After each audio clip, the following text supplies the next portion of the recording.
Canada curious? This is the Yes We Canada podcast, the progressive's guide to getting the fuck out.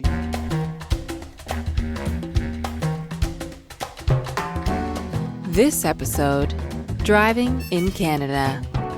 Notwithstanding. Hi, I'm Matt Zimble. Up here in Canada, we're not worried that someone will shoot us in a fit of road rage if we give them the finger after they cut us off while driving. We're polite. We don't give people the finger while driving. Road rage Canadian style is more like this. Go. No, after you, I insist. No, please, really, I couldn't. Please, no, go. Go, you fucking asshole! Generally, the maximum speed limit is 100 kilometers an hour, which must sound pretty fast to you. But it's only 60 miles an hour American. We all drive about 20 kilometers above the speed limit, and the cops appear to be fine with that.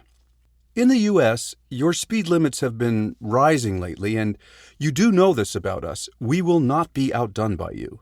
So now you can find roads in Nova Scotia and Alberta that are 110 kilometers an hour, and on some British Columbia roads, 120 kilometers an hour. Oh my God, I'm so sorry. You've been so patient. You've not asked what a kilometer is. A kilometer or a kilometer. Same word, different pronunciation. A kilometer is the same length as a mile, but in Canadian. Oh yeah, and it's shorter. 1 mile equals 1.609 kilometers. Kilometers are also known as clicks, Ks, or kms. In fact, our whole system of measurement is different than yours in the U.S. And you're going to love this because if you weigh 145 pounds in American, cross the border with your landed immigrant card and boom, you will be a mere 65.77 kilograms in Canadian. I can feel that fat melting away and those abs just a-poppin'. We use Celsius, you use Fahrenheit. Trust me, this will be on your citizenship test. She was driving at 100 Celsius an hour. True or false? Answer. If you pick true, ma'am, I'm going to have to see your driver's license, registration, and landed immigrant status card. Photo radar is outlawed in most Canadian provinces, with the exception of British Columbia, Alberta, and Saskatchewan.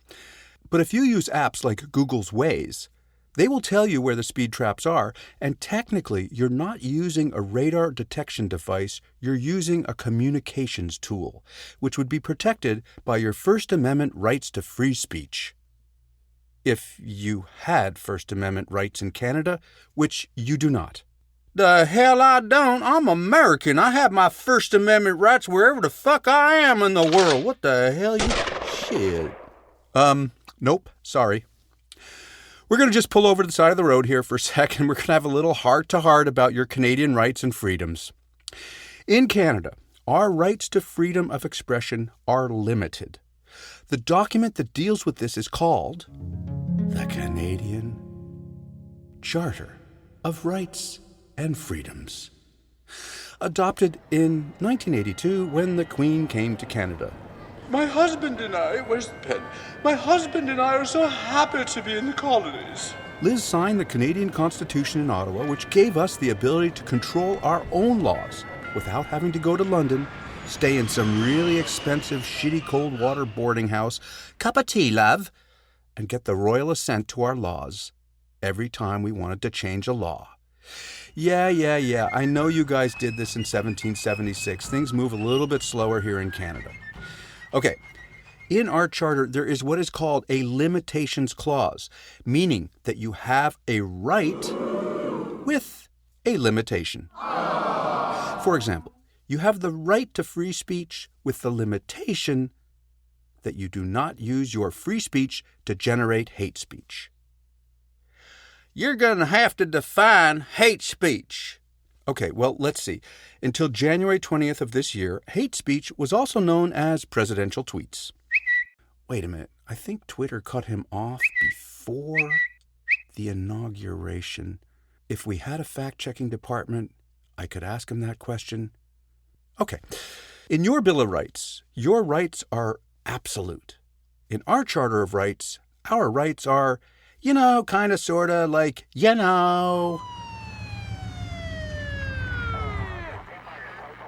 And I know that as an American, when you feel your rights are being violated, you get all uppity. So let's prepare for your arrival. Let's do a little practice session exercise in Canadian. Good day, officer. How can I help? Out of the car. Hands on the roof. You can't do that to me. I know my rights. Out of the car. You cannot text and drive. What are you talking about? Nowhere in the Charter of Rights and Freedoms does the word text appear. My right to free communication is covered by the Charter Section 2. True, but in your text you called your friend Corey a fag. That's hate speech. You're under arrest. You didn't read me my rights. That only happens in Canada on bad cop shows from the U.S. Get in the car. It's all very complicated, involving civil law, common law, lawyers, judges. I got my grade 9. I can get you through this. In Canada, our Supreme Court often hears cases that are referred to as charter challenges. The government of the day would table a new law, and our top court would give it a quick read-through and say, and perhaps not exactly in these words, "The fuck you thinking about? You can't legislate that. That shit's not legal." During the 9-year autocratic reign of the Conservative Party's Stephen Harper, these charter challenges were particularly entertaining on a cold winter's night when the judges would emerge from their chambers and tell our government with astute regularity, "Nah, that's not law. Don't think so. Not even close to the charter." No. Which was even more of an embarrassment for the Conservative Prime Minister Stephen Harper, because he had personally appointed 5 of the 9 judges. Yep, just like you, we got 9 Supremes. Yours get paid $255,300 a year, and ours get way more, $322,000 a year. But they do get paid in Canadian dollars, and they do have to retire at 75, whereas your Supremes are free to die on the bench. In addition to the salary, they also get a clothing allowance, and you should see their kit. By nature, when it comes to fashion, Canadians are a much more muted, more restrained people than the Americans. We're much less ostentatious, but perhaps not when it comes to Supreme Court wear for all occasions. Your Supremes wear long black judges' robes. Been there, done that, got the robe. Ours wear large, bright red robes trimmed with white furry shit. Now, just so you can picture this properly on a podcast, let's just say that if Ted Cruz becomes your president in 2024 and decides to close the Supreme Court, without doing a wardrobe change, your Supremes could all get jobs as Catholic priests. Ours could only get seasonal work at the mall as Santas. Ho, ho, ho! Merry Christmas! Hang on a sec. I was trying to teach you how to drive in Canada. How did we end up on the side of the road in front of the Supreme Court? But now that we're here, I really need to sneak this important but perhaps tedious part of our Charter of Rights and Freedoms into the podcast. And guys, I know this is boring shit, but once again, pass your Canadian citizenship test, free health care for life. For 14 episodes now, I've been telling you that our provinces have more power and autonomy than your states. One of the founding principles of the federal and provincial power-sharing agreement in the Canadian Charter of Rights and Freedoms is this little Canadian solution to conflicts, which is called the Notwithstanding Clause. I know, as an American, you don't have a lot of time, so here's the Coles Notes version. If the federal government makes a law that a provincial government does not like, then the provincial government can opt out of that law. Bingo. So simple. To fully explain, permit me to use an American example. Let's say New Jersey didn't want to allow its citizens to own firearms anymore.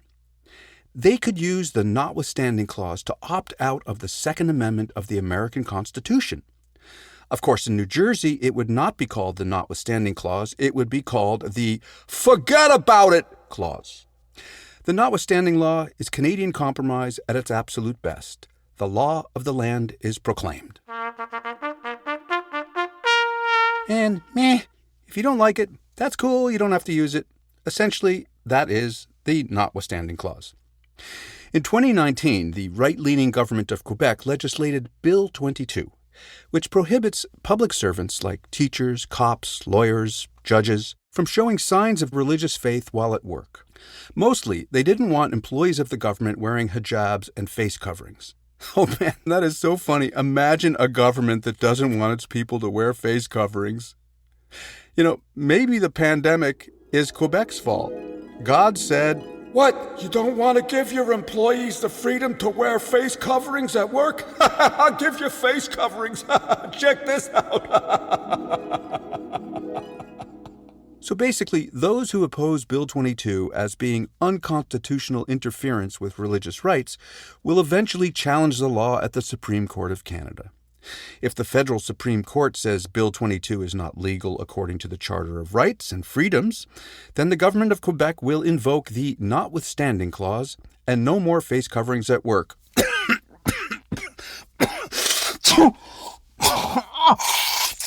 Oh man, all you wanted from this podcast was a little joyride and some light facts and funnies on driving in Canada, and now I have you articling in Canadian constitutional law at the Supreme Court. Your hatred of this podcast is fully understandable, justifiable, and notwithstanding, we're moving on back to driving. You will have to learn our system of measurement. It's called metrication. And I'm told that it can lead to hair growing on your palms and blindness. It's different than your system of measurement.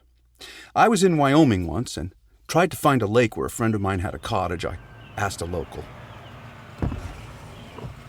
Hey buddy, how long does it take to get to the lake?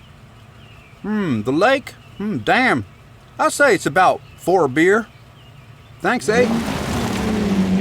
Now here again, as we reviewed earlier, our speed limits are calculated not in miles, but in kilometers. But now, we not only have to teach you kilometers, but also how to drink and drive responsibly, like they do in Wyoming.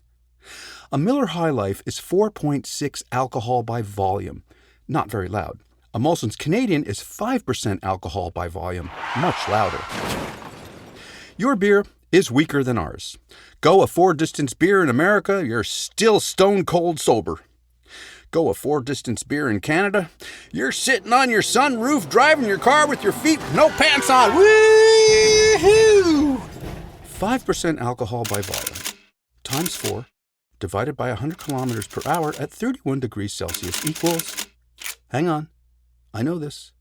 Okay. Canadian citizenship requires proficiency in English or French, but you will also need to pack your college math. Fuck it. Just don't drink and drive, period. There are a few more things you need to know about driving. We are a modern, G20 progressive country, but for some reason, we still have cops on horses. I was once stopped while driving a car by a cop on a horse in downtown Toronto. Toronto, North America's 4th largest city. I can't even remember how he signaled that I must pull my car over. I only remember rolling down my window, seeing a gigantic horse leg, thinking, wow, smells like I'm back on the farm. And then I stuck my head out the window and looked way up to make eye contact with Sergeant Renfrew. Trying to keep things light, I said, yeah, give me the daily double across the board, copper by a nose. Sergeant Renfrew was not amused. And you can always tell when they're not amused. They drop into their monotone chant that they learned so well at the police academy. License, registration, insurance. Never been stopped by a horse before. A horse turned his head towards me, gave me a little dirty look. Oh, I see where this is going. Bad cop, bad horse. Okay, everyone, let's lighten the fuck up here for a second.